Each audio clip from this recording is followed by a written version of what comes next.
enhancing open circuit voltage, employing a robust whole transport layer, and investigating its interface with the perovskites. Currently, is working with Professor Thomas Kirchhoff Research Group in Germany on perovskite silicon, perovskite tandem devices configuration.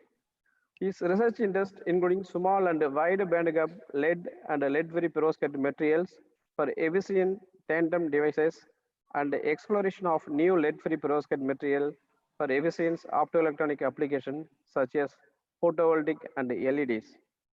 He has published about 20 papers in highly reputed journals. For example, recently he published a chemical review. We know that the impact factor about the journal is about 54. He also published one paper in recently Advanced Energy Material. The impact factor is about 25. And also he published one more paper, ACSC Energy Letter. That impact factor is about 19. Congratulations for the good achievement, Dr. Ashish. Thank you. Okay, you can continue now. Yeah. Thank you for the kind introduction, Dr. Murugadas. And in this Corona period, you're organizing this talk and session. So this is kind of a bit motivating. And thank you for giving me this opportunity to interact with you all and present my work. Thank you. So good afternoon, everyone. Today, I present my work on strategies to address the low open circuit voltage and lead toxicity issue. So as we all know that this is a perovskite structure with the MAPBI3, where the A side cation can be replaced by cesium, rubidium, and formamidinium, and the B side cation can be replaced by tin, germanium, manganese, and copper, and the X side anions is like the iodide, chloride, and bromide. So in the beginning, in 2009, when Professor Miyasaka, he discovered the ability of perovskite material as a solar cell absorber, the efficiency was around 3.8%. And from then on, people were focusing on the ability of the perovskite material. And after reaching a high efficiency, about 25%, about 25%, people are now focusing on the stability of the perovskite material. So as we all know that the efficiency has already reached 25.2% because of the high optical absorption optoelectronic properties, such as high optical absorption coefficient, long carrier diffusion length, high charge carrier mobility, tunable bandgap, and the deposition by the simple solution process. So despite all this, what's stopping the perovskite to enter market? Because as yesterday Namrata was saying that one of my colleagues, Namrata, she was discussing that the perovskite solar cell, the efficiency of perovskite solar cell, it could reach in just 1 decade, and for the silicon to reach the same efficiency, it took more than 50 years. So despite that, what is stopping the perovskite to enter the market? So the answer is like the poor stability of the perovskite material, which arises from the sensitivity of the organic component to the moisture, oxygen, light, and apart from that, the degradation of the perovskite material when exposed to heat, high temperature. So when the perovskite degrades, the photoactive component, it degrades to non-photoactive component, which is lead iodide, and lead is highly toxic, as we all know. So my goal or the content of the talk is to address the low open circuit voltage for single and tandem junction devices and enhance the stability of the perovskite solar cell. And thirdly, I would like to focus on address low toxicity issue by enhancing the performance of bismuth-based perovskite and non-perovskite light absorbers. So firstly, let's talk about addressing low open circuit voltage. So there was one interesting paper from Professor Namgyu Park. This is the title of the paper, in which he showed that the perovskite material, which is indicated by dark blue, in the perovskite material having a band gap of 1.6 electron volt, the JSC has already reached the saturation. The VOC has not reached, and the fill factor is also not reached. This indicates that improving the fill factor and the VOC can help in enhancing the efficiency of the perovskite solar cell as well as the stability. So what factors govern the VOC of the cell? So my main focus was, okay, people have already reached high JSC around 25 milliamperes. So let's begin investigation from the open circuit voltage. So the VOC factor is governed by the perovskite composition, neighboring charge transport layer, and the nature and interfacial and bulk recombination losses.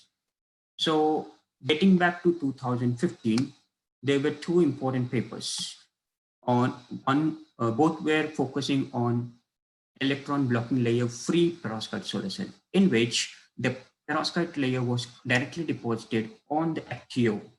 As we can see here, in one paper they deposited on ITO, and on one paper they deposited on FTO without any hole blocking layer. And even after that, they could achieve VOC of 1.06 volt.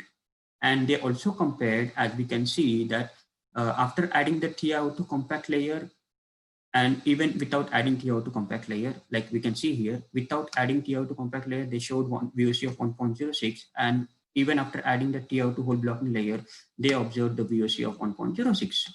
So what is the significance of TiO2 blocking layer, and why it is not helping to enhance the VOC? And the same here, instead of TiO2, Professor Tim Kelly from Canada, he used zinc oxide nanoparticles as the electron blocking layer, and he observed no much difference in the VOC of the cell. So this indicates that there is some kind of a recombination that is undergoing, and this creates a question that why the perovskite with ETL did not show high VOC. And this was my motivation in 2015, where I began my first investigation. So in this, what we did is that we prepared the cell, we prepared the perovskite layer by two-step deposition method, and which was deposited in 40% humidity atmosphere. And in this, we prepared three different configuration. And the first one was just simply by TiO2 compact layer. And the second was without TiO2 compact layer and introducing a thin magnesium oxide thin layer, insulating layer. And the third configuration was to deposit a bilayer, TiO2 compact layer and the magnesium oxide thin layer. So as expected, yeah, this is a cross-section image of the three devices showing the TiO2 compact layer here and magnesium oxide thin layer. We cannot see because it is very, very thin. And even in the bilayer composition, we could not see any much difference. But there was a high difference in the open circuit voltage. With the TiO2 compact layer, the VOC maximum was 0.95 volt. And on an average, it was showing around 0.85. So, and after introducing the magnesium oxide thin layer, the VOC was shifted to 1 volt. So I thought that, okay, with the magnesium oxide thin layer, maybe we observed the increase in VOC. So it makes sense that if we combine TiO2 compact layer and magnesium oxide thin layer, the VOC should jump even more higher than 1 volt. But unfortunately, the VOC was reduced. And then I performed the open circuit voltage decay measurement. And it showed that the decay of the voltage is almost similar for the TiO2 and the TiO2 magnesium oxide bilayer. So this indicates, and for the magnesium oxide thin layer, the voltage decay was quite less.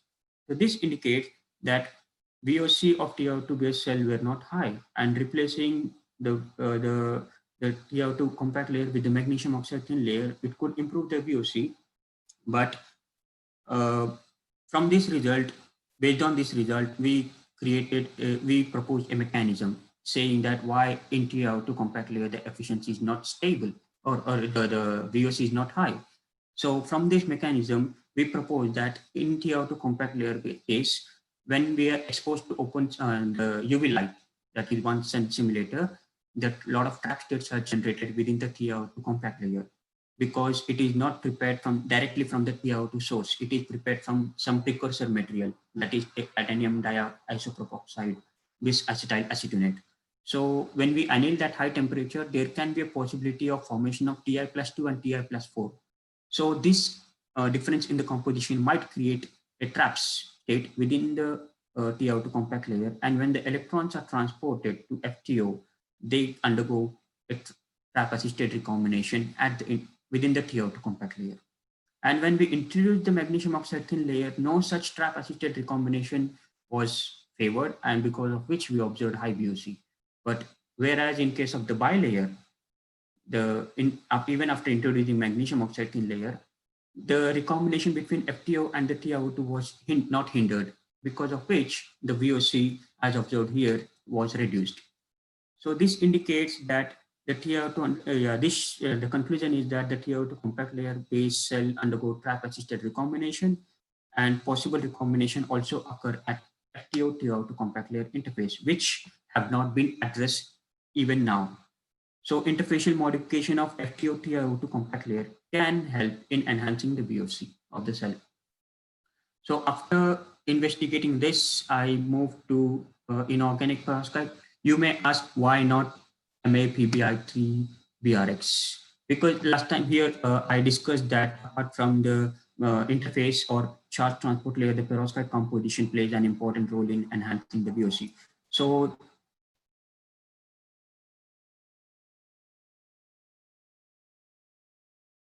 after tuning the band gap, we can change the VOC of the cell. So by incorporating bromide, we can of course change the band gap from 1.6 to desired band gap in between below 2.2 electron volt. So in case of MAPBI3 minus BRX, it suffers from low stability due to the Ma plus component, and also the low VOC due to halide segregation. Halide segregation is basically what happens is that even though we add bromide into the perovskite composition, the band gap of although the band gap of the material, it increases, but when we halide segregation, this bromide is replaced by the iodide, and therefore we don't get high VOC. This kind of phenomena has been observed in case of MAPBI3 minus BRX composition. And apart from that, due to low stability of Ma plus, it has they are high stable against moisture and heat, even up to 360 degrees. And also the band gap can be tuned by changing the halide composition, which is similar to that. However, they have some issues.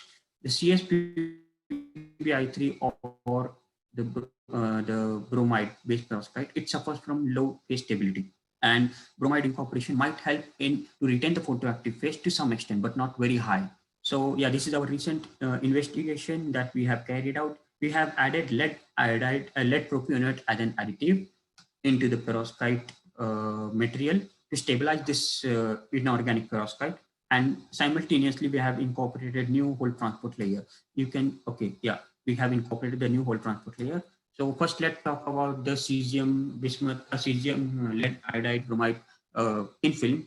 We can see that by incorporating the 1% lead propionate additive, the intensity of the perovskite was increased, and after further increasing the concentration, it was reduced.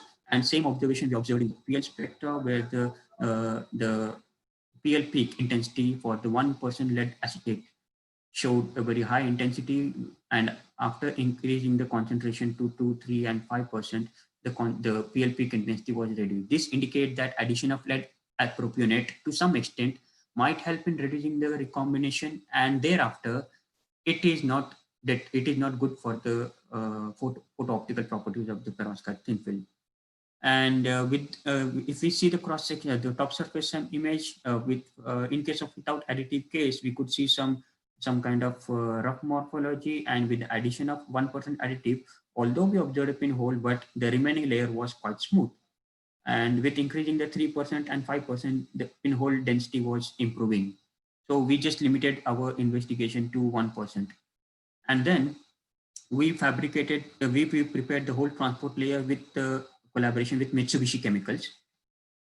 And this they supplied us this whole polymer-based whole transport layer, which we have incorporated into this perovskite material, along with the other well-known commercially available whole transport layers. So in case of this, we observed, although the PTAA and P3HT and PBT, BDT based HTM have been well established in the perovskite research. They showed low efficiency due to low fill factor and also low GSC in case of CSPB bromide perovskite. So, but in case of the new HTM, which was supplied by Mitsubishi, we could get good fill factor and also high VOC up to near to 1.2 electron volt. And as a result of this, we can see that, from the cross-section SEM image, we can see that even we could not observe grain boundaries, and the layer was really smooth after adding 1% of lead propionate. And also this thin HTM layer was sufficiently thin enough, and it could significantly help in enhancing the charge extraction. And due to the better energy alignment between the perovskite material and the whole transport layer, the efficiency was around 14.5%, which was stabilized. And also we did not observe any kind of hysteresis in the device performance. So concluding this VOC topic is that the TiO2 based perovskite solar cell, they undergo trap assisted recombination, and the interface engineering of TiO2 perovskite and even FTO TiO2 can help in enhancing the VOC. And all inorganic lead halide based perovskite solar cell with TiO2 electron transport layer demonstrated high VOC. Of course, if we replace, the next direction can be replacing this TiO2 electron transport layer with some other insulating layer, or maybe some other electron transport layers such as tin oxide. It might further help in enhancing the VOC of the cell. And lead propionate, it helps in enhancing the stability of the lead, cesium lead iodide bromide perovskite, and proper energy band alignment between the cesium perovskite and the polymer hole transport layer. It significantly helped in enhancing the VOC. So next topic is that enhancing the stability of the perovskite cells. So to enhance the stability, we have addressed two different interfaces. The first interface was the spiro and the perovskite interface. As we all know that spiro hole transport layer, it has a dopant and it absorbs the moisture. And it will allow the moisture to get in touch with the perovskite material, thereby degrading the perovskite film. So we incorporated a polymer that is PVP, polyvinyl pyridine. And this polymer, it not only acts as a hydrophobic layer because of the side chain, and it also simultaneously acts as a agent to suppress the recombination, non-radiative recombination, which is more pronounced due to the under-coordinated lead atoms that are present on the surface. So here, the nitrogen, which has a lone pair of electrons, it donates to the lead atom which are not bonded, which this kind of non-bonded lead atom, they are quite observed on the surface of the perovskite. So in here, we can see that the perovskite layer was deposited by the two-step method in 40% humidity atmosphere, and that's why we could get a kind of cuboidal morphology of the perovskite. And after depositing the PVP layer, we can see that although it was not covered uniformly, but we could see the PVP layer on the perovskite film. And in the cross-section SEM image also, we can see that the PVP layer is on the surface of the perovskite film. So from this, we could see that by reducing the recombination caused by the under-coordinated lead atom, the VOC of the cell was significantly improved in case of PVP modified device. And that was also supported by the impedance spectroscopic studies, which showed low recombination process in the cell, overall cell, and even in the PL spectra, in the thin film spectra, we could see that the intensity of the glass perovskite and PVP layer, it significantly improved compared to the glass and perovskite film. So then we did the stability analysis, and we exposed the perovskite thin film to 30 days in ambient atmosphere, around 40 to 50% or maybe 60% humidity. Yeah.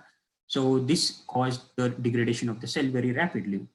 And whereas in case of PVP modified device, the device maintained its stability without showing much degradation, the thin film. And in case of the device also, the efficiency was quite stable, and it maintained up to 90% of the initial efficiency for around 30 days.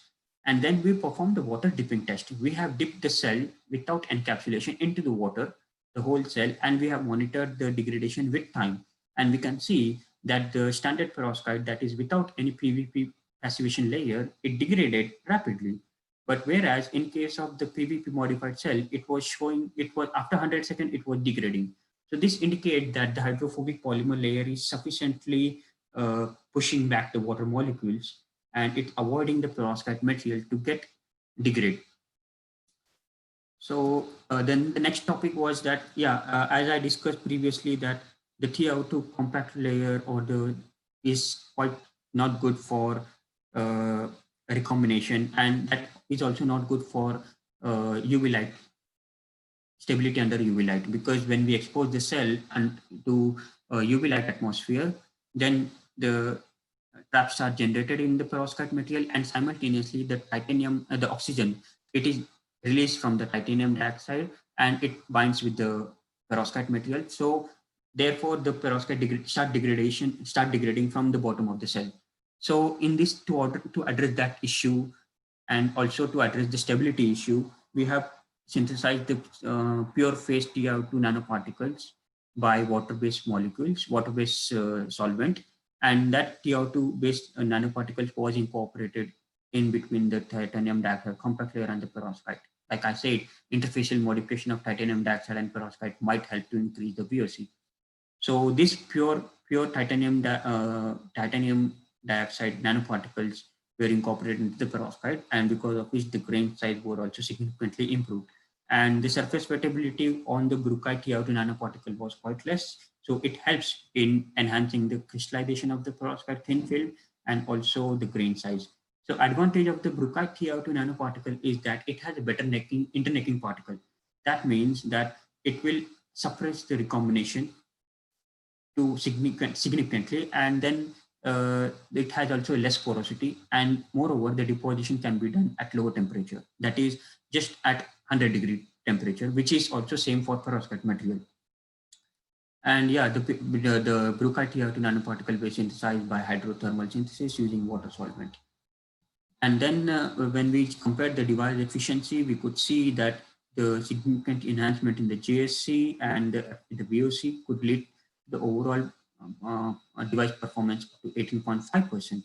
And even when we investigated the thin film property of the perovskite deposited on the titanium dioxide compact layer and the titanium dioxide compact layer combined with the bruchite nanoparticle, we could see the quenching of the perovskite peak, indicating that better electron transfer had been occurred at the interface, and simultaneously we observed a blue shift. So this blue shift also indicates that the trap states or the defect states have been significantly suppressed. And this was also supported by the impedance spectra. The high VOC was supported by the impedance spectra, and low series resistance and higher recombination resistance indicates better charge transport across the interface. So, and then we performed the stability under light soaking, because we were talking about the degradation of the perovskite cell with the titanium dioxide layer on the in the presence of UV light.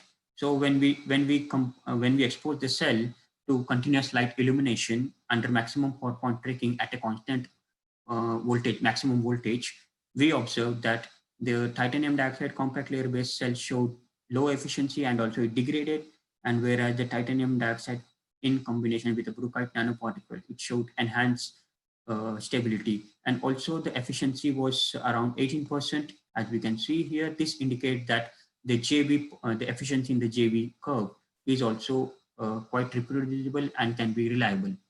And then we perform the light soaking. Light soaking in the sense like we have exposed the cell to continuous light soaking, and we have measured the JV curve constantly over time.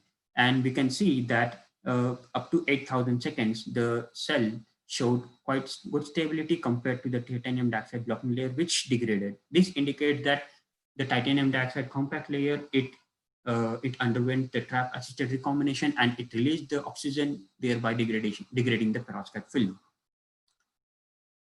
So yeah, the next topic is that to address the lead toxicity issue and to enhance the performance of bismuth-based perovskite and light absorbers. So this is the incident that occurred in the United States, and where the Flint water plant, it got contaminated with the lead. And it also, when the water was supplied to the houses, many people died, and it created a big alarm. So the only level of the lead exposure not detrimental to the human health is 0. And in our lead perovskite cells, the lead iodide is in ionic form. So this ionic form is not suitable because it gets dissolved in water up to 160 milligram, which is not suitable for the human environment. In addition to this, one of my colleague, Dr. Babi Agit, she tried to investigate the toxicity of organometal halide perovskite, not only limited to lead, but even tin. And she said that according to their study, they observed that this is a model of a zebrafish, and when they are exposed to the lead perovskite, she observed a changes in the brain of a zebrafish and simultaneously in the nervous and reproductive system. This indicates that exposing a lead perovskite to the human environment might create changes in our reproductive system, and it can also damage our nervous system. And exposing the tin perovskite to the zebrafish, it completely showed even more high toxicity nature for the zebrafish. So this indicates that even tin perovskite, which is now currently people are investigating more, is also a toxic material. And above all, we are a good humans, so we have to also take care of our beloved colleagues, which they can't speak actually. Yeah. So yeah, so to improve the perovskite, to get a good lead-free perovskite material and to reduce the toxicity, one important thing is to maintain the desired optoelectronic properties. So this can be done by focusing on the electronic structure of the lead perovskite, that is 6s2 6p0.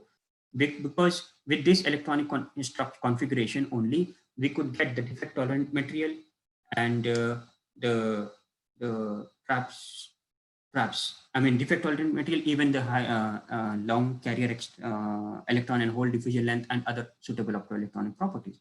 So as a chemist, when we see the periodic table, the first thing that gets to our mind is to check the alternative for lead. That is, we have a tin, we have a germanium, and if we below go, we have a fluorovium. So tin, as we know that tin and germanium, they are not stable, and also tin perovskite toxicity have been raised. So this kind of perovskite material is not suitable. And if we go below fluorovium, of course, we don't want to die because it's even more toxic. And it's a radioactive material actually. But then if we see at the right hand and left hand side of the lead, we have it at the left hand side, we have a thallium, which is even more toxic than the lead. So the only choice left is bismuth. So then that was our motivation to investigate the bismuth based perovskite material, and we incorporated bismuth iodide and methyl ammonium iodide in a DMF. We prepared a solution, and due to the bismuth plus 3 oxidation state, the methyl ammonium bismuth iodide perovskite material undergo they are not in a three-dimensional structure. They go to 0-dimensional structure, and because of which the perovskite, the morphology of the bismuth perovskite is like a dendrite-like morphology. So initially we investigated different architecture: planar architecture, bruchite mesoporous architecture, and the anatase mesoporous architecture. And we observed that for the planar and the bruchite mesoporous architecture, the morphology and the interface was not uniform, mostly because of the non-uniform morphology of the bismuth perovskite, and also due to the better internecting particle I discussed previously. Better internecting particle of the bruchite nanoparticle, it does not allow the bismuth perovskite to infiltrate. And that's why the grain size of the bismuth perovskite was also large. And then in case of, whereas in case of the anatase TiO2 mesoporous layer, now we could see the infiltration of the bismuth perovskite and also a good interface. And after depositing the spiro and the gold layer, we measured when we measured the device efficiency, the efficiency was around 0.25% at that time. And this showed that the anatase TiO2 layer is quite suitable for the bismuth perovskite. So after this investigation, the next motivation was to tune the morphology of the bismuth perovskite, because we have seen that the morphology here is a dendrite-like morphology. So we initially assumed that if we tune the morphology, if we improve the morphology, maybe we can even get higher efficiency. So during the perovskite spin coating step, we observed that after depositing after dissolving the methyl ammonium and the bismuth iodide in the DMF solution, it was rapidly crystallizing during the spin coating step itself. So in order to slow down the crystallization, we have added N-methyl-2-pyrrolidone as an additive into the perovskite solution, which has, because of its high boiling point, it significantly tuned the morphology. And we can see that for the 50 microliter per ml of NMP and the 25 microliter per nm of NMP, the morphology was quite smooth and it showed uniform flat morphology. But when we see the efficiency of the cell, there was no much significant enhancement. Only we could improve the efficiency up to 0.35. This indicates that although we can improve the morphology of the perovskite material, tuning the intrinsic optoelectronic properties is essential to improve the efficiency of the bismuth perovskite. And it is important not to focus on the morphology, because many reports after my report, many reports have shown that even after depositing the perovskite film by vapor deposition, showing no pinholes and very smooth morphology, the efficiency was not high. So tuning the intrinsic optoelectronic properties is important. So intrinsic optoelectronic property will arise from the bismuth iodide, as we have seen from here, and yeah, from the electronic structure. For the lead perovskite, we have seen that the intrinsic optoelectronic properties is from the electronic configuration of the lead iodide. So we thought that, okay, it's better to investigate the optoelectronic properties and the device photovoltaic performance of the bismuth iodide, which is a two-dimensional non-perovskite material. So you might ask that in this perovskite era, why bismuth iodide solar cell? The second advantage is that the methylammonium lead iodide, when it degrades, it is exposed to lead iodide, which has a high band gap. Whereas in case of methylammonium bismuth iodide, when it degrades, it is still advantageous because the band gap is reduced to 1.78. And additionally, the bismuth iodide, it has a higher absorption coefficient than silicon and gallium arsenide. And additionally, it has the electron diffusion length is around 4.9 micrometer, so which is good. So this optoelectronic properties, they are coming from the bismuth electronic configuration, that is 6s square. So then we investigated the effect of different annealing temperature on the morphology of bismuth iodide thin film. And like in the first case, we employed the thermal annealing, and in the second case, we employed the solvent vapor annealing, which is commonly used to improve the morphology. And in the third, we employed the petri dish covered vapor annealing. So among all, we observed that the petri dish covered vapor annealing showed better morphology. And then we investigated the effect of the annealing temperature on the bismuth iodide thin film. And we can see that at 90 degrees, the grains were aligned in a different orientation. And with the increase in temperature, the orientation of the bismuth iodide thin film, the grains was changing. And after up to 150 degrees centigrade, the morphology was good. And with increasing the temperature of up to 180, we could see the elimination of the grain, the large number of pinholes. And the resultant device showed efficiency of 0.5%, and with quite good reproducible, and also which showed no hysteresis in the JV curve. And then we performed the stability of the bismuth iodide thin film. Okay, I'm sorry. Yeah, we measured the stability of the bismuth iodide thin film, and it showed better stability in when we exposed to the 50% humidity, even after using Spiro as a whole transport layer. Although Spiro, it has a dopant, but the bismuth iodide thin film is not sensitive to moisture. And also it was stable against 100-degree heat stress, and it maintained the efficiency. The whole device was exposed to 100-degree heat stress, and it showed stable efficiency up to 180 minutes. And then we also exposed the cell to the light soaking for around 2 or 3 hours, and it showed no much degradation in the cell performance. So this indicates that bismuth iodide, it's good, but the efficiency was low, mainly because the bismuth iodide has interstitial defects that we have discussed in this paper. The bismuth iodide interstitial defect, that is, the bismuth is not bonded to the iodine atoms. This causes the low efficiency in the bismuth iodide and simultaneously the methylammonium bismuth iodide perovskite. So this indicates that if we increase if we tune the optoelectronic property of bismuth iodide, it significantly can help in enhancing the efficiency not only of bismuth iodide, but even for the methylammonium bismuth iodide thin film. So, and additionally, the low dimensional, the bismuth iodide has a two-dimensional structure, and I discussed the methylammonium bismuth iodide has a zero-dimensional structure. The low dimensionality might also hinder the charge transfer property. So it is important to develop a three-dimensional perovskite material. So, okay, yeah, it is important to develop a three-dimensional bismuth halide material. So incorporating, mixing the silver and the bismuth, it created a three-dimensional structure, which is a non-perovskite material. And it is a promising alternative to lead halide perovskites.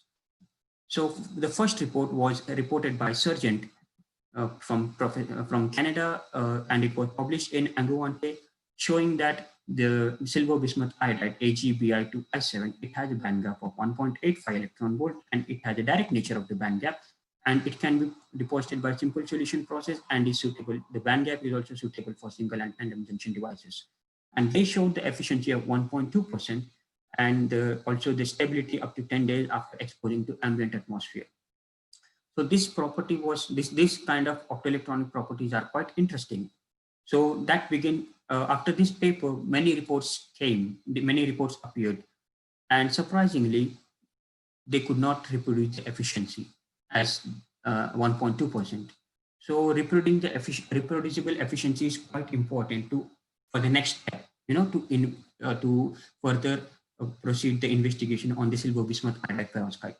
So one hint, like I was thinking about what can be the possible reason for this non-reproducible device efficiency in case of silver bismuth iodide.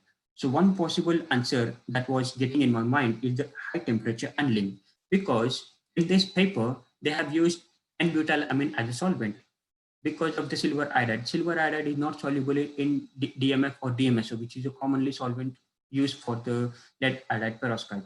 So butylamine and butylamine, it dissolves the silver iodide and bismuth iodide at room temperature, but simultaneously it forms a strong coordinating complex, because of which the crystallization of AgBi2I7, it occurs at high temperature. But we observed in my bismuth iodide study, which I have discussed here, this study, that annealing at higher temperature above 150 degree, it might lead to the elimination of the bismuth iodide thin film, which we have observed here. When we covered the bismuth iodide thin film, before covering at 160 degree, there was no bismuth, the surface was smooth, and when we annealed the layer at 160 degree, we could see some kind of brown layer. So it was coming from the iodide. So when I assume that the annealing the silver bismuth iodide thin film at 160 degree might cause the elimination of the iodide from the surface, because of which the efficiency was not quite reproducible. So possibly bismuth iodide is decomposing from the AgBi2I7 at 160 degrees. So in my at that time I could think that, okay, it is important to get it is important to dissolve the silver bismuth iodide in such a solvent, or maybe it is important to tune the precursor component interaction within the solution to change the coordinating complex with the solvent and simultaneously obtain the AgBi2I7 thin film at relatively low temperature. It might help in eliminating the degradation component, which we have observed here, and simultaneously help in improving the efficiency. That was a hypothesis. So in case of the AgBi2I7 solution, when we dissolved in N-butylamine, it showed a round circular grain-like morphology, as we can see in the same image, and even in the cross-section same image.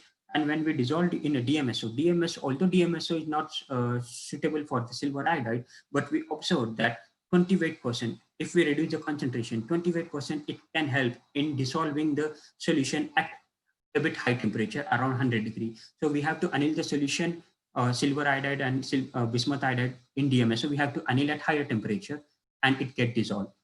And when we see the UVB spectra, we can see that at 90 degree, 120 and 150 degree, we could see the intermediate complex at within the thin film of the silver bismuth iodide thin film.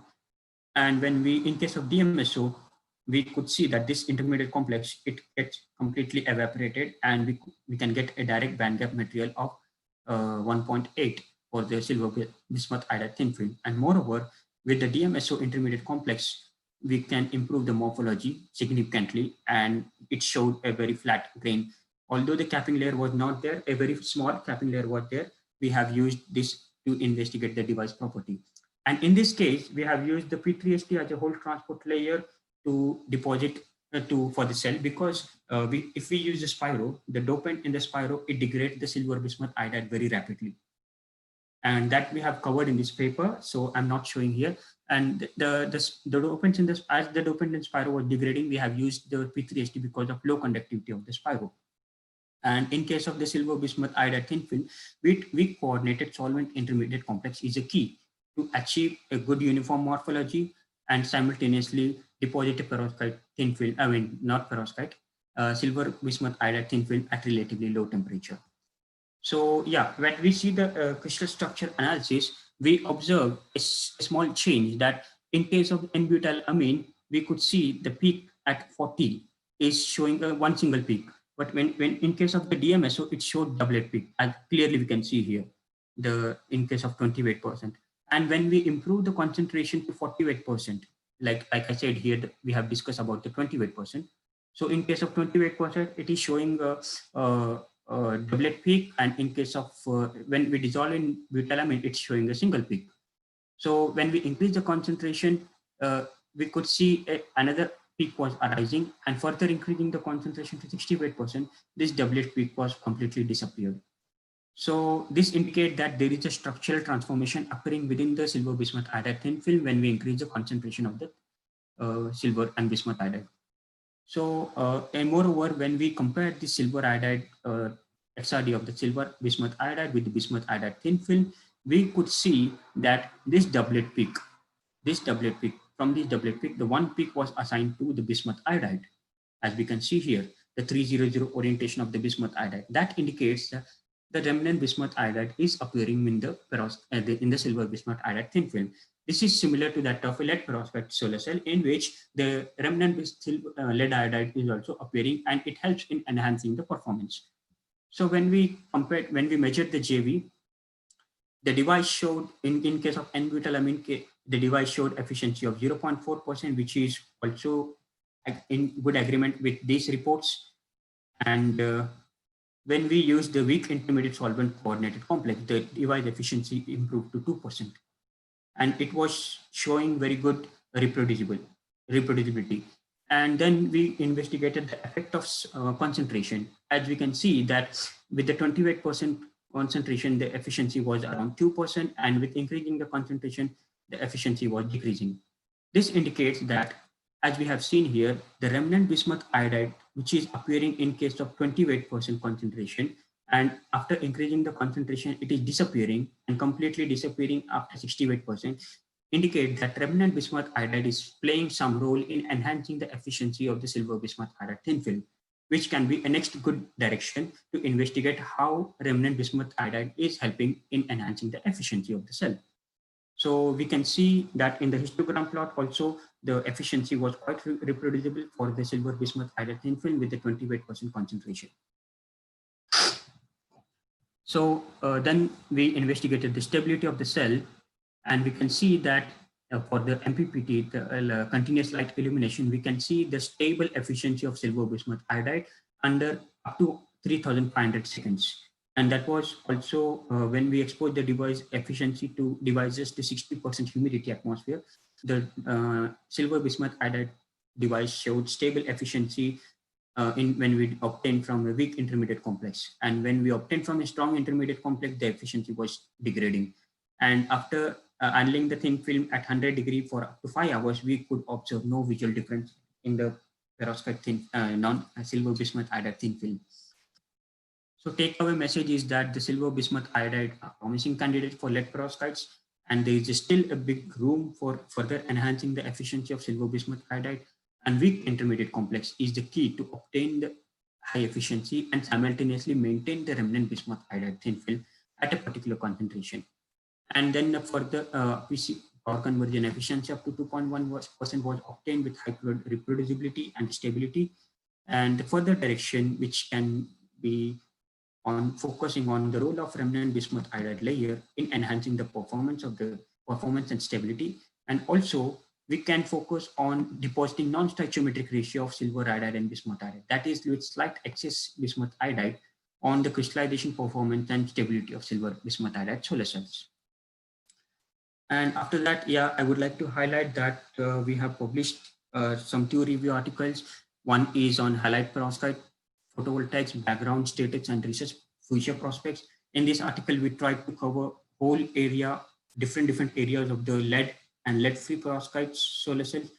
And I hope it will be interesting for you. And apart from that, the second review we published is in advanced energy material on organic free, lead free, and dopant free.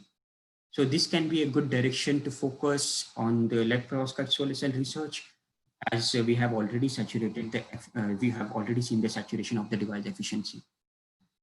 Yeah, finally, I would like to acknowledge my previous supervisor from Toin University of Yokohama, Professor Miyasaka, and other lab members, and the Mitsubishi collaborators, and also the international collaborators. And finally, I would like to acknowledge my funding source, Japan's Society for Promotion of Science, for supporting me to and giving support to carry out the research activity in Japan. Thank you so much for your kind attention.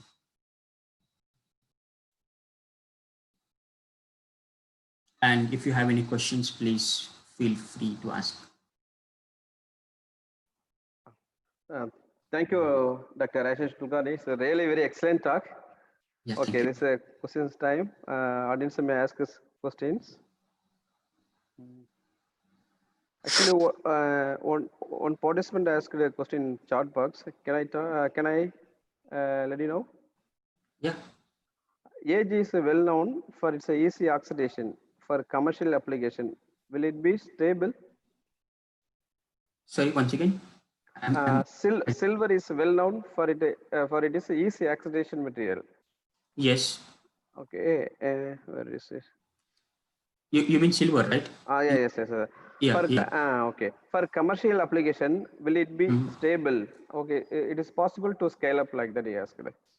Yeah, I mean, is it possible? Because the silver in this, although silver iodide is, like you mentioned, that it is not stable independently, we have seen that the composition of the silver bismuth iodide is quite stable. And that is reflected from the stability measurement device, you know. Yes. In a slight illumination under humidity and also heat. So this indicates that if we increase the efficiency of the silver bismuth iodide of this particular composition, then the efficiency might be increased. Of course, there are different composition like AG2, BiI5, AG3, BiI6, and various other different composition. When we increase the concentration of silver, like for example, AG3, BiI6, in that case, maybe there is a possibility of degradation because the silver content is higher in that case. So there can be a possibility, but here in this case, we did not observe any composition change. So I think that it is quite good for the commercialization. Okay, thank you. Abhishek, I'm Kupuswamy calling. Ask sir. Yeah. This is excellent talk on perovskite solar cells, and we are very happy. In fact, our team is also working on similar lines. Perhaps your idea on brookite structure is something very nice. And have you compared that with anatase structure? Because people normally easily make anatase structure because that is also a low temperature process. Normally, anatase forms at low temperature compared to that of a brookite. It requires really a special conditions to generate brookite structure. Yes. How do you make it up? So for the anatase case, actually you brought brookite to limelight because another person in our own lab used to work with brookite and anatase mixed structure for water splitting. Okay. Yes. This is a new idea for a brookite. So please illuminate. Yes, sir. So in case of anatase, we have used the commercial available TiO2 paste, which is provided by the Lysol. Actually, we have not synthesized. And in that commercial available paste, there are a lot of binders that are present. And that is the reason we have to annihilate at above 500-degree temperature to remove the binders and get completely TiO2 nanoparticles. So of course, if we synthesize the TiO2 nanoparticle anatase form at low temperature and without binders, of course, we can get a good film, but the porosity of the anatase TiO2 nanoparticle thin film, it will not allow to get a uniform everywhere, and it can form aggregation of the nanoparticles. And that is why we need a binders to create a good uniform morphology. Whereas in case of brookite nanoparticles, because of the internecking particles, internecking of the titanium dioxide, it helps in getting a uniform morphology, and we don't need a binder. I got that point. Unfortunately, as a metallurgist, what I feel, these are all something related to processing of the processing methods. Okay, the interlinking, necking, and the formation of your desired porosity, or something which can be tunable. whereas the structure which cannot be tunable. This is an inner nature of a material. Okay, Yes, yes, so that is the one thing which is bothering me, because I also feel that in principle, anodase also one can synthesize with a similar surface morphology and try to do something. I mean, okay, Yes. this is only a question for the future. Okay. So, and how about the VOC? Like in case of anatase, actually it might undergo a lot of recombination as Yeah. we discussed. So, but in case of TiO2 nanoparticle, because this is a pure No, phase. Brookhead, because anodase you can make it both in nanoparticles as well as Brookhead Yes. also you can make it. So the Brookhead, you mean it doesn't undergo easily phase change and other things, recombination? Yes. Okay. Exactly. Okay. And it is a pure single phase Brookite TiO2 nano. yes. One more question is, what is your cell size? Your what is The the area. maximum area? How much area you made? This Perovskite cell. device area was around Device area. device area. Yeah, it was around 0.185 centimeter square. Okay. For Still you all the can, studies, yeah. so still And you can of scale it up. course, yeah, we have also focused, like you can see the device area here. This was the device area, active area. Okay.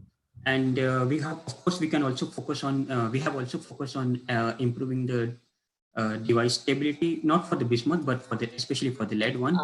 And actually, I'm sorry that I did not show, but we have also measured for 1 centimeter. Okay, that's what I wanted to know, whether as a function of increasing area, Yes. whether efficiency goes down or not, because that is very botheration. Yeah, actually, honestly speaking, the efficiency, it differs a bit. Yeah. It reduces at least to 1 or 2%. Like if we have a 20% cell, Yes, Okay. yes, exactly. efficiency might get reduced to 19 or 18%. Okay, not bad. Okay. Not bad. Yeah, Yeah. exactly. Thank you. Yes. Thank you, sir. Thank Thank you. sir. One more question, participant asked, Ashish. What Yes. are the methods of encapsulation used for improve stability of the perovskite layer? In this case, we did not use any encapsulation. All the studies was performed under non-encapsulation. But in general, there are three methods to get the encapsulation strategy. One is by epoxy resin, that is by covering the glass with the help of epoxy resin and sealing the whole cell. And second is like people have tried to seal with polymer encapsulant. So this polymer encapsulant, it also helps in allowing the complete light to enter absorbed by the perovskite layer, and it will not allow any kind of a degradation of the perovskite thin film. Okay. Thank you, Kulgone. Actually, next speaker is waiting. So, participant, you may ask some additional question if you have. You can contact to Dr. Abhishek. Yeah, you can contact me over Kulkarni. my email address. Here is the email address. You can contact me anytime. Oh, thank you so much, Dr. Abhishek Kulkarni. Thank you for the opportunity. Thank you.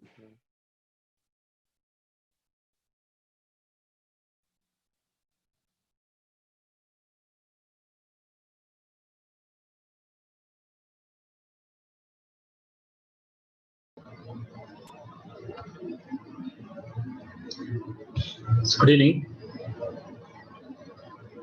Hello.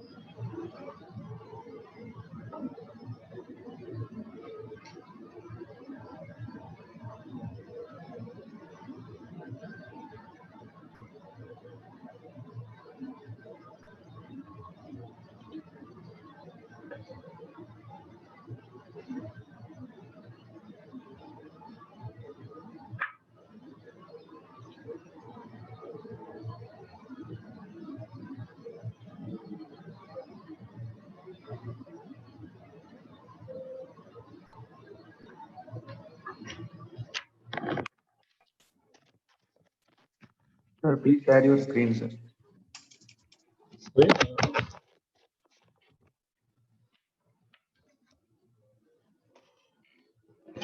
So there is. Okay, there is some electrical disconnect. Yeah, sorry. Yes. Sorry, sir. Okay, you I'm can. available. I will Okay. share the screen. Sorry for the interruption. Okay. So.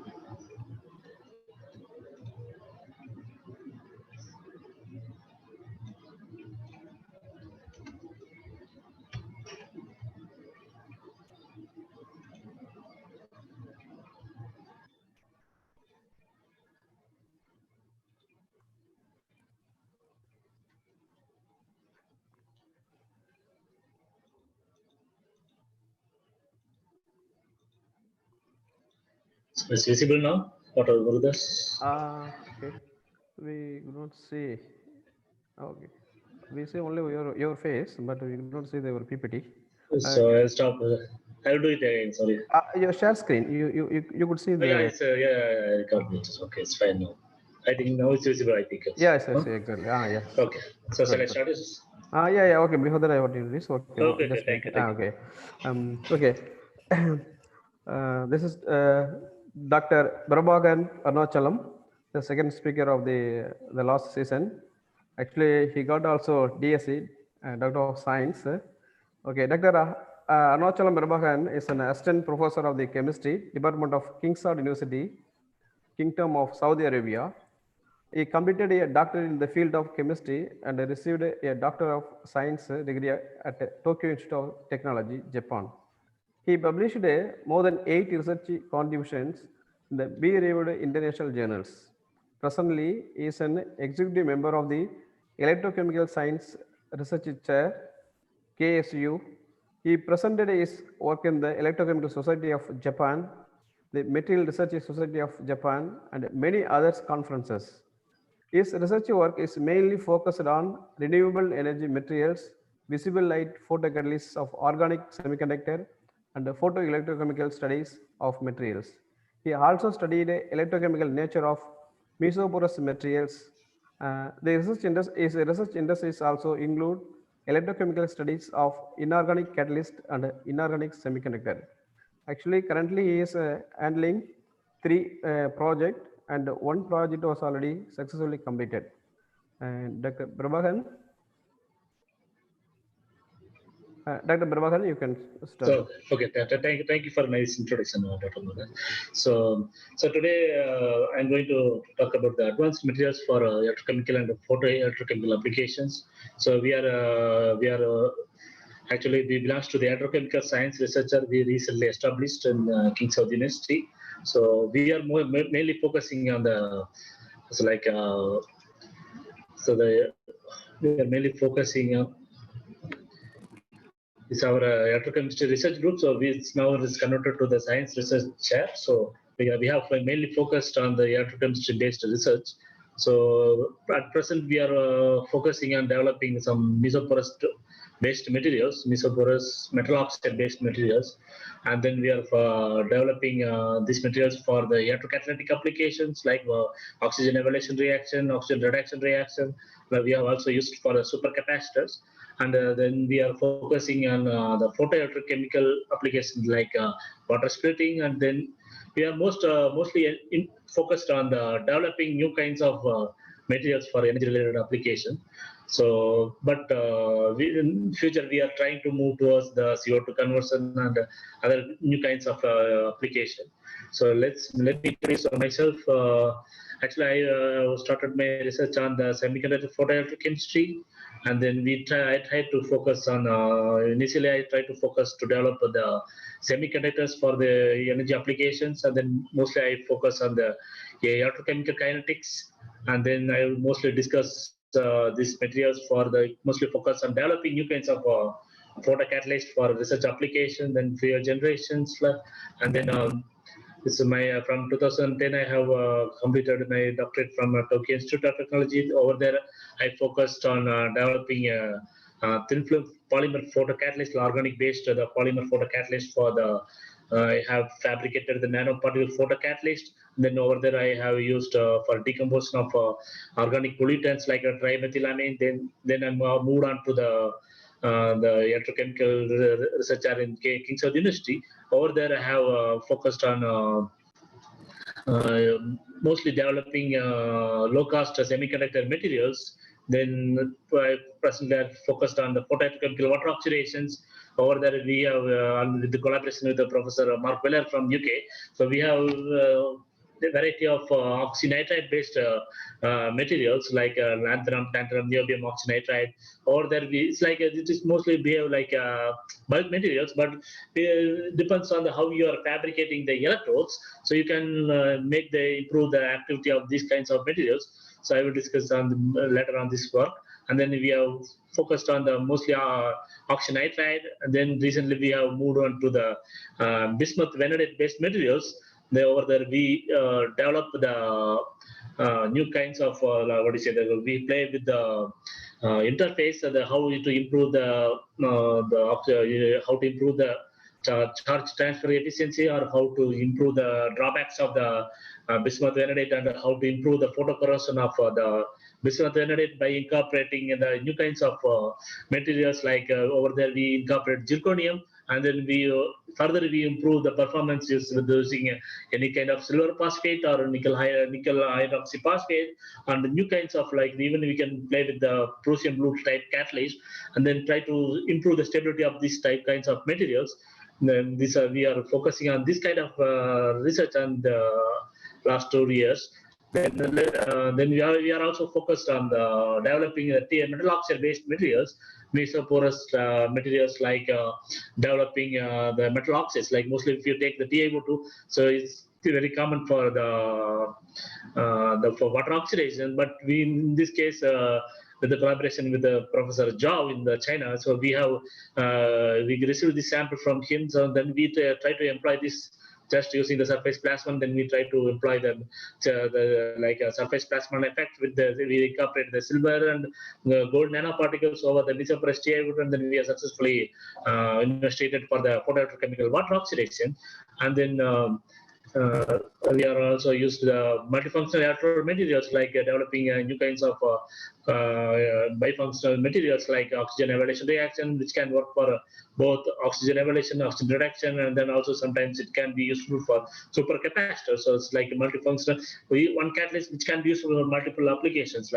And then we are very successful for these materials. I will later discuss more on this. So today's outline, I focus on how to fabricate the mesoporous metal oxide based materials, and then I will focus on the bifunctional electrocatalyst, then how we use these materials for the energy related application. Then I will move on to the photoelectrochemical application like metal oxides, and then also we have used the oxy-nitride, and then how to fabricate how to improve the performance of any inorganic based materials. Then I will first introduce what is mesoporous materials, how to fabricate this kind of mesoporous materials. So like we in our group, we are very successful with the recent very long time back. So we fabricated the cobalt hydroxide using the liquid crystal template methods, which we employed for the oxygen evaluation reactions. So if you take any consider the, so we have in literature, so you can see the soft template approach. So over there you will be forming the inorganic organic precursor, how the interface is changed during the preparation. So firstly we do form the spherical missiles, and then after a certain stage you're using the highly used the surfactant, so which creates which tunes the morphology of the materials. So over that, for example, so you can tune the materials. So finally, lastly, after removing the surfactant, so you will be getting the good highly ordered mesoporous materials. So the advantage of this mesoporous materials, like it will be having the higher surface area, and then mostly if you are improving the surface area, so then you will be always use the electrochemical properties. So you can investigate these properties by any supercapacitor application or any electrochemical application. But also we can recently we can also use it for photoelectrochemical application. But you need to maintain the porous nature of these materials. Like then what is water oxidation? If you take from the literature, it's like the water oxidation. So it's like you'll be having photon transfer process will be happening. So like firstly, you can, the anode side you will be focusing on the oxygen evaluation reactions, and then it is a if you take the water splittings, like oxygen evaluation is a very hot process. So you need to focus on this type of oxygen evaluation reactions, and you have to fabricate the electrodes for this photoanode material, electroanode materials. Then you have to investigate this for the electrochemical water oxidation.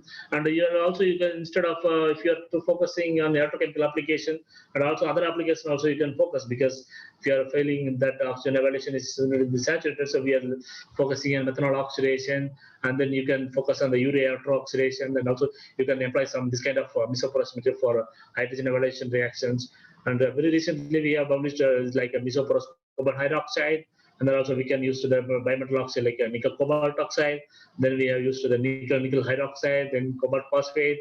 It's like a multiple metal oxide like a mesoporous Ta2 can be fabricated, and also we fabricated titanium tungstate. And then we can use the mesoporous platinum doped on the Ta2, and then we can fabricate numerous kinds of materials by using this the liquid crystal method. So very long time. It's like so how to fabricate this kind of material? It's like mesoporous cobalt hydroxide. So like mesoporous cobalt hydroxide. First, you can fabricate sorry for the interruption. So you can fabricate the different steps. Like firstly, you will be taking the metal precursor solutions with bridge surfactant.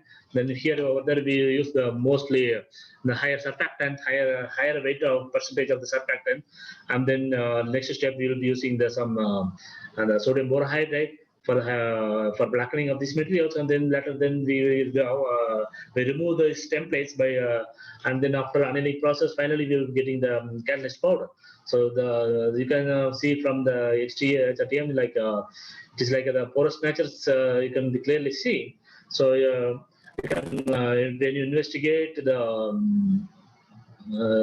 when you investigate this type of material by the porous measurements like BET measurements, you can clearly see that like when you make the bare cobalts, like when you make the mesoporous forms, like it is like the surface area is highly enhanced, almost 6 times than the bulk cobalt hydroxide. So it is very highly useful for these materials. Then you can investigate by the XPS, like you can confirm the formation of the cobalt hydroxide, and you can clearly observe from the XPS, and then you can load these materials on the 3 electrode setup, and then in here there's the working electrodes. We mainly load these materials on the working electrodes, and then we use the alkaline medium to investigate. It's like mostly we focus on investigating this kind of material in the alkaline medium. So it's like if you take the applications like you can see here, it is a bulk one. That when you make the mesoporous nature, it's like even you can clearly see that it's like oxidation state are clearly enhanced. And then when you look at the performance of this catalyst, it is like if you take the commercially available catalyst, like for the oxygen evaluation reaction, you can make the benchmark catalyst iridium oxide as a best benchmark catalyst. Then you can clearly see the fabricated. This one is mesoporous cobalt oxide, and this one is the iridium oxide. So we can clearly say that our fabricated catalyst is performing similar to the iridium oxide, and you can see the performance when compared with the bulks. It is like greatly enhanced. And then you can clearly see from the table. So you can see when you make the mesoporous cobalt, it is almost the surface area is greatly enhanced. It's a very good achievement for this one. Then you can compare the mass activity. So it is almost behave like iridium oxide, like 62.8. But so since it is the cobalt hydroxide is having highly porous nature, so when you make the porous nature, so you'll be having you improving the stability. So if you take the iridium oxide, as I said, the benchmark. So even though it is initial stage, it is like it's have the higher performance, but for take the stability test, so it is like after a certain duration of time, so it will be it will be deteriorated due to the non-existence of the porous nature. So when you make the porous, then you can easily remove the oxygen from the electrode. So the stability will be greatly improved when you make the mesoporous nature of the catalyst. So this one is how we can remove the oxygen from the electrode, can perform the measurements, and then you clearly see when you switch on the applied potential. So it's you can clearly generate the oxygen. So it's clearly evidence. And then also we are also fabricated the low symmetry mesoporous Ta2. As I said earlier, the Ta2 we can make it the mesoporous form using the evaporation induced self-assembly method. Here you can from the TM you can see the and we have created the highly ordered the low symmetry mesoporous TiO2, and then which we investigate for the oxygen evaluation reaction. And you can buy this one we have published in the Electrochemical Society, and you can assess the performance with the literature. So you can clearly see when you make the low symmetry, it is like a iridium. When you compare with the iridium oxide, it is performing similar to the onset in terms of onset potential. It is behaving similar activity, and then also if you can say that its over potential also very similar, but the low symmetry TiO2 is having the higher activity. But you can, if you change the certain parameters, so you will be later you will be getting the hexagonal based TiO2, which is not highly active for the oxygen evaluation reaction. So later I will discuss about how we use these materials for the bifunctional electrocatalyst. So with the collaboration with the Professor Mark Weller, so which he provided the very numerous oxy-cloud halide-based materials, which is, since it is not a highly mesoporous nature, it's bulk materials, but these kinds of materials are very highly new in terms of the innovative new kinds of materials, which is not investigated for the electrochemical application. So which we try to focus in developing another strategy, like how the oxygen deficient nature is affecting the oxygen evaluation electrochemical properties. When you compare this to, for instance, you can compare these two kind of material. So the strontium iron oxychloride. So between these two materials, one material is having the oxygen deficient nature. So if for sometimes very recently, some more researchers are focusing on creating the oxygen deficiency in this kind of materials with the treatment in the different annealing conditions. But here, the material itself having the oxygen deficiency. Like, so for example, here it's having an oxygen deficiency. So we can claim this material like oxygen deficient iron or strontium iron oxyhalide, and then we can investigate this material for oxygen evaluation reaction.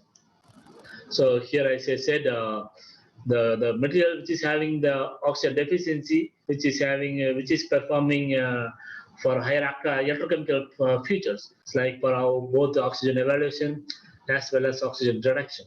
So this one is like this one oxygen for the oxygen reduction reactions. Clearly you can see this one. It's like the oxygen deficient one.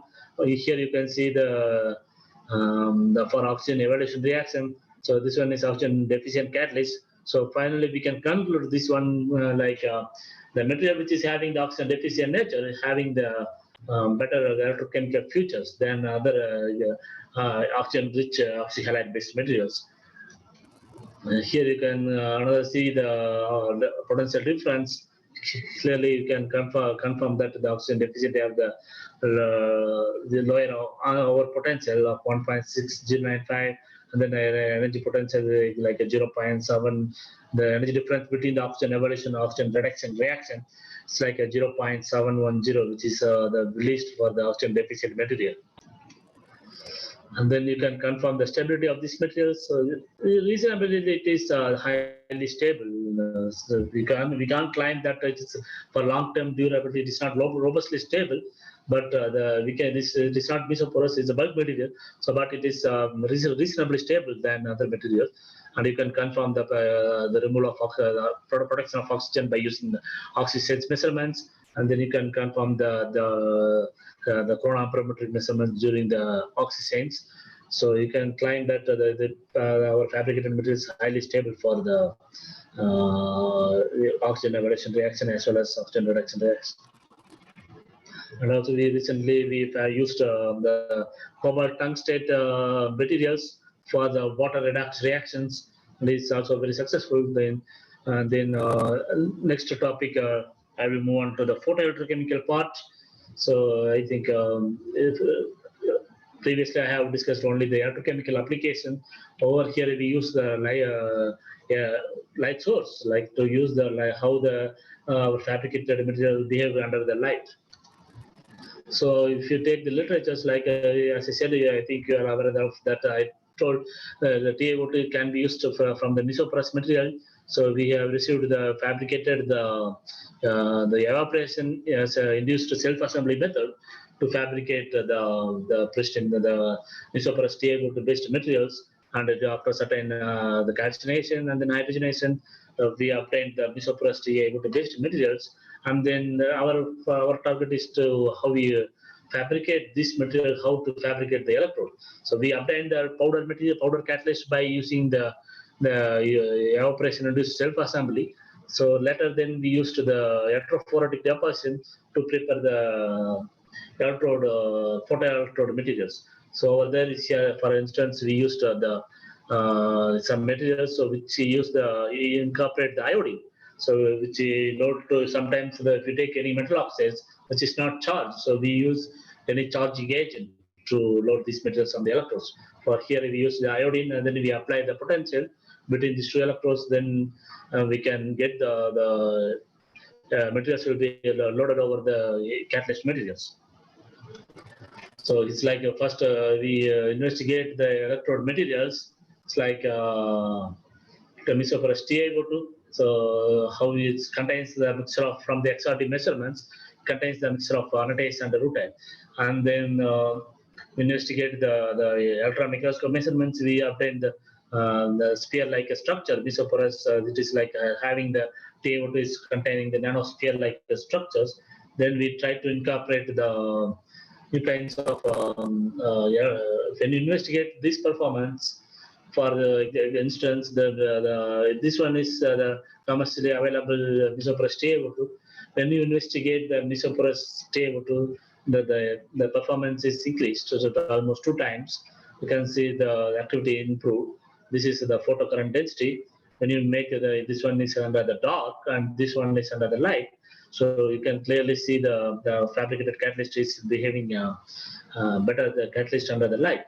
And when we to this catalyst, again we try to improve the performance by incorporating the silver nanoparticles, gold nanoparticles, and then here you can clearly see the after loading the TA-O2, the current enhanced to almost 1 milliampere per centimeter square. So and you can investigate this under the different. You can easily tune this amount of loaded when you make the higher loading of the silver nanoparticles. So it will be aggregated, then you will lose the activity. So when you are preparing the materials, so you have to tune the different kinds of different loading of the material, and then you can optimize the catalyst. The optimized one will be having the higher activity. This one is under the mesoporous TA-O2. When you incorporate the silver nanoparticles over the mesoporous TA-O2, it's like a 2 times enhancement is observed. And later we can confirm you can perform the impedance or conductivity measurements. Here you can see when you load the silver catalyst, the resistance getting decreased, and then you can then conductivity will be greatly improved when you load the silver nanoparticles over the mesoporous TA-O2. And even for the here, as I said earlier, so oxysense measurements is very useful to determine the amount of available oxygen. So here, in this case, we apply when you take the different time. So here we apply light as well as apply potential over here. And as soon as you apply the light and the potential, so you can observe the oxygen is getting, you can direct it in the oxysense. So it is clearly evidence that the silver doped mesoporous TA-O2 is evolving the oxygen from the electrode application. So later then we also focused on the complicated oxide like non-metal oxide based materials. So earlier, so most of the research is focused on oxide based materials. Here we focus on the oxy-nitride. So it's like from Professor Domen from the Japan. He mostly initiated this kind of work, and he developed numerous kinds of oxy-nitride and investigate for the photoelectrochemical application. And it's like calcium niobium oxy-nitride and barium niobium oxy-nitride and mostly niobium oxy-nitride based materials are reported. But only another thing is that when you compare with oxide based materials, so it's like it's already saturated with TA-O2 based materials, but here it's like oxy-nitride is having the appropriate energy levels, so which allows the light absorption to observe until the 740 nanometer, which is not possible with the TA-O2 based materials. So you can easily observe perform the photoelectrochemical water splitting with the very less input. So here in this research, so here we try to fabricate the various kinds of materials by just tuning the two different metals. Like here, we just started with the lanthanum niobium oxy-nitride, but then we loaded the tantalum, and then we try to tune the different ratios between these two kinds of materials, and then we investigate for the photoelectrochemical water oxidation. These materials can be easily fabricated by using the solid state approach. And then you can prepare the electrode, different electrodes like photoanode. You can be easily fabricated by just as I said, using the electrophoretic deposition, and then we can investigate the performance. Then you can clearly see the band gap, and then you can see when you load the tantalum to the niobium oxy-nitride, so the energy gap is getting improved greatly. So this very good improvements, and then you can confirm the crystallinity. So this, I think you will not get more information. I will so this, then you can confirm the chronoamperometry measurements. So even though this catalyst is not very highly active in terms of materials, but it's like a innovative materials, new kinds of materials. Since you need to be investigated, and the performance need to be improved. And then for this catalyst, we try to incorporate the cobalt phosphate to improve the performance over the oxy-nitride catalyst. And then I'll skip on to you can clearly see here. This one is lanthanum niobium oxy-nitride. So without cobalt phosphate, when we load the cobalt phosphate, so the onset potential for the photoelectrochemical water oxidation is greatly improved towards the lower potential.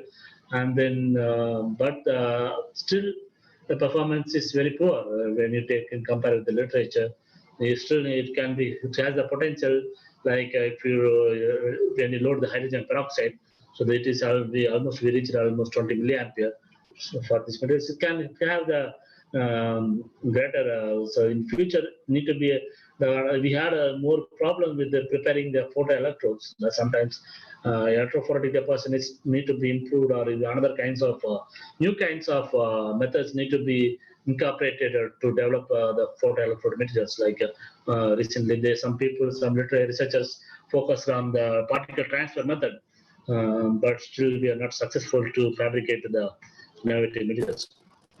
It's like you can compare the performance from the oxygens, and you can compare when you load the cobalt phosphate, it is improved. But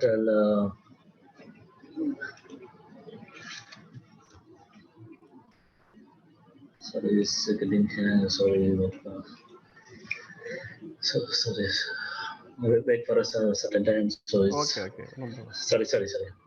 So you can see that from oxygens measurements, when you load the cobalt phosphate, it is getting greatly improved. But we had a more problem in preparing the, as I said earlier, we had the issues with the,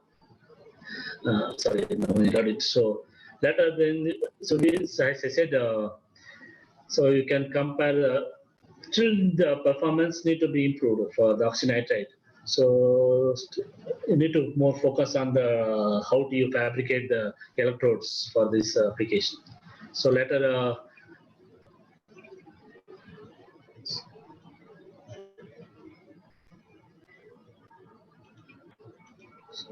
oh my God, and some network problems. okay.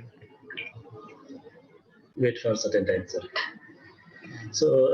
So the later then we focused on the TiO2 nanotube based material. So we just used to buy the double anodization method.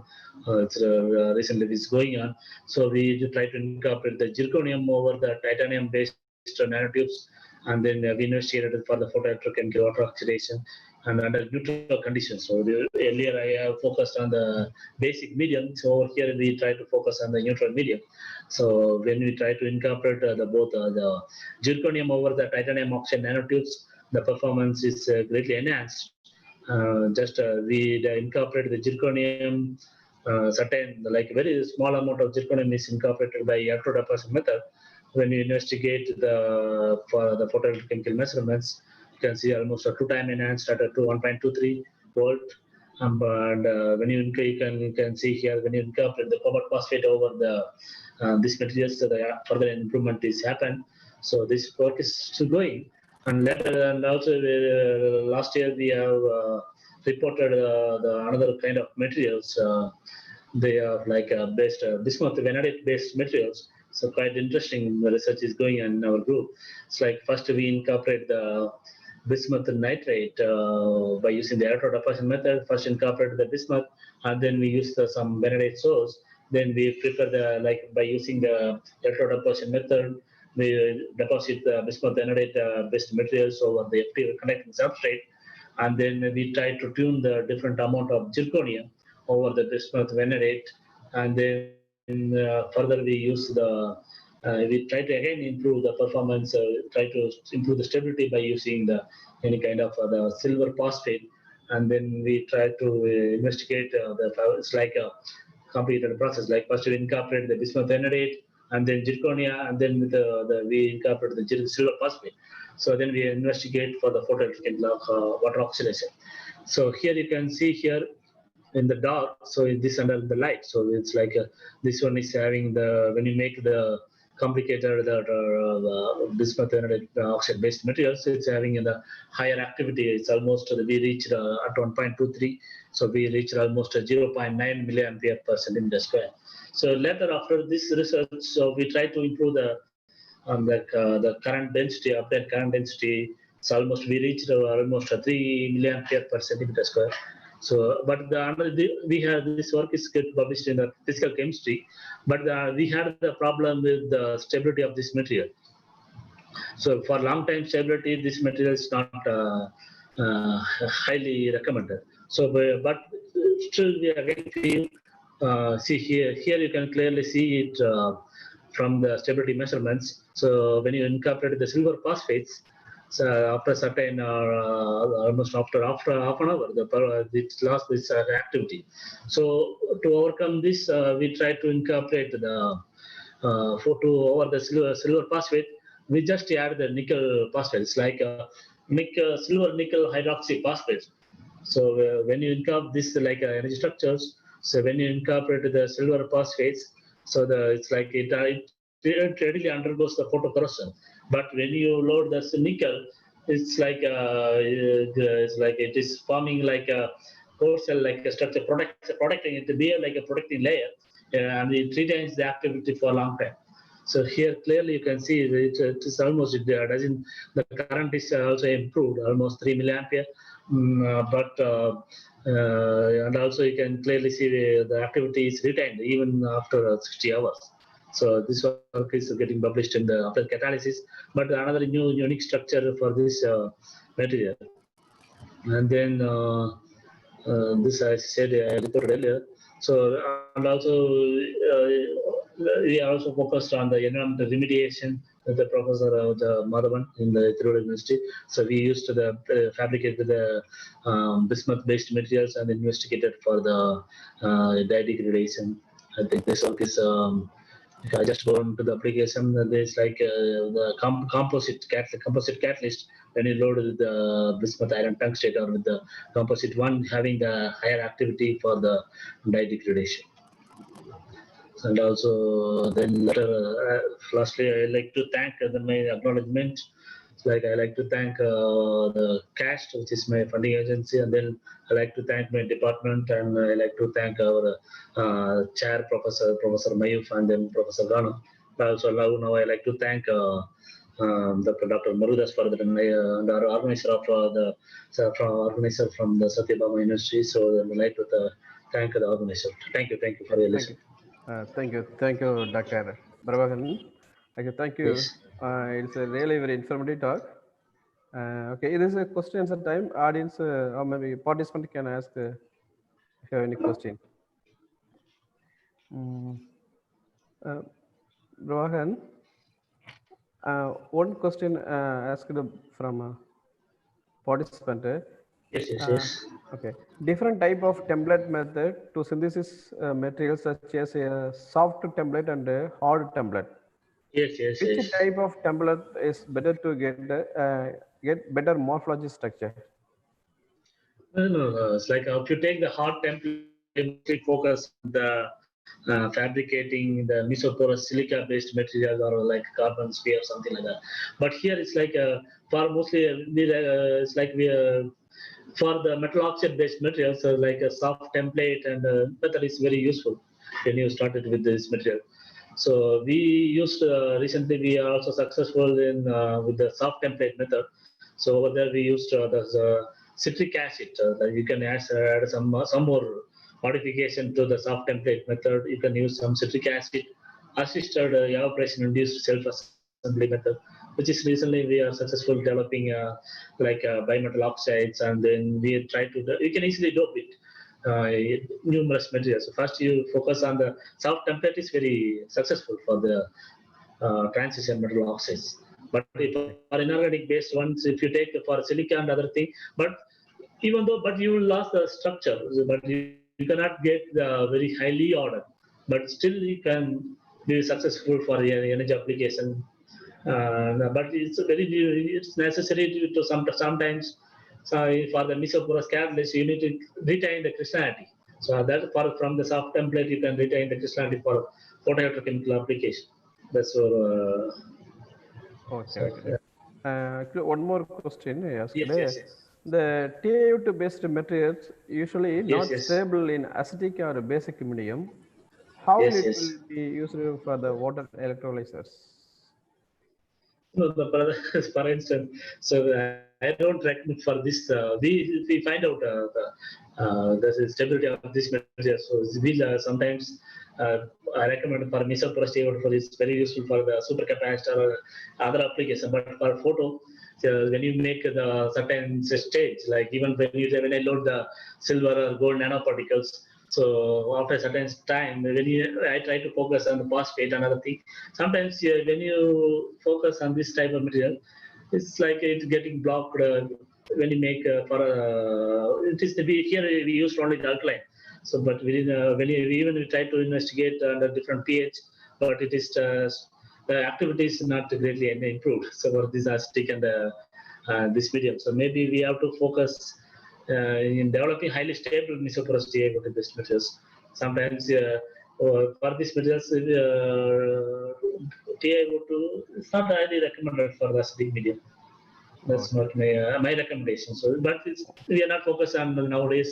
We just come out of this mesoporous TiO2 because it's now is they don't understand. We are successful for the TiO2 for the electrochemical hydrogen evolution. We even tried with the platinum doped one. Then we investigated for the acidic medium for hydrogen evolution reaction. It is successful. But for the silver and silver phosphate for other application, we don't. It's not highly successful. Okay. Thank you. Yes. One more participant asked one question. Yes. Even in a hard template method, Yes. crystalline and highly ordered mesoporous structures are possible and has been reported. Comment, please. Yeah. No, actually, the instance is like the hard template, so it's reported. So I don't say that, but here is another for the soft template. It's like easily we can fabrication conditions are very simple. It's like you just incorporate the higher. Another thing is that use the higher amount of surfactant. So, but over there, I think if you take the soft and hard template, so you'll be having another kind of structure. So, which is like you can obtain the silicon nanorod like structure from the hard template. For the silicon, it's already reported, but here it's like we need to focus on the mesoporous. Let me take some slide. Sorry.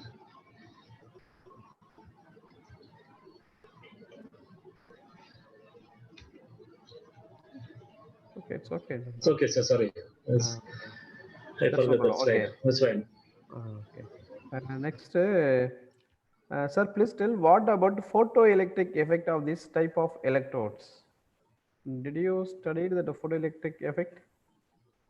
The electric effect means for which kind of materials, like for bismuth enolate or TiO2 or something Actually, like generally, any yes. type of yes, like so. This like still we didn't investigate this kind of material for photoelectric graphite.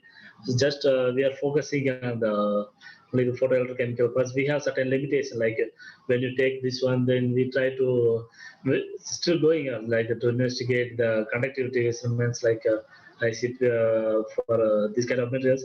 Still we have how to for this how to assemble this kind of application. So just we have limited group, so we are just focusing on the photoelectrochemical water splitting. Maybe in future we will try to investigate this kind of application. Finally, one question. In Yes, yes. oxy-nitride Yes, based yes, yes. materials, Yes, yes. which element is dominating the electrochemical activity? So, which element? So, so it's like it's a very for instance, if you take oxy-nitride, it's a very poor catalyst. So like for the both in terms of electrochemical and water application. When you incorporate the like of cobalt phosphate, it is very highly dominating for the electrochemical application. So it's like the co-catalyst which we are incorporating. So you can easily like add a very little small amount of co-catalyst to improve. And then very recently we have one project on this oxychloride. So we incorporate new kinds of material. We can play with this one, as I said earlier, the strontium iron oxychloride. So where we try to have the cobalt and other things, those catalysts are very now highly active. Instead of iron, so when you add the cobalt, even we have some ruthenium, and those kinds of catalysts are now that we are investigating for this kind of oxygen evaluation and even for the oxygen reduction reaction. So, but iron is not highly. It's a long time back we are successful for, but when you incorporate the cobalt-based materials, it's highly recommended for preparation of new kinds of oxy-alloy bismuth. Okay. Thank you, Dr. Prabhakaran, for your nice answers for all the Thank you. questions. Okay, thank you so much. Actually, we are at Yes. the end of the seminar. So, thanks to management of Satyam Institute of Science and Technology, and also Vice Chancellor Dr. T. Sasiprabha Madam, and Dr. P. Kupusamy, Senior Scientist, for supporting to conduct this seminar.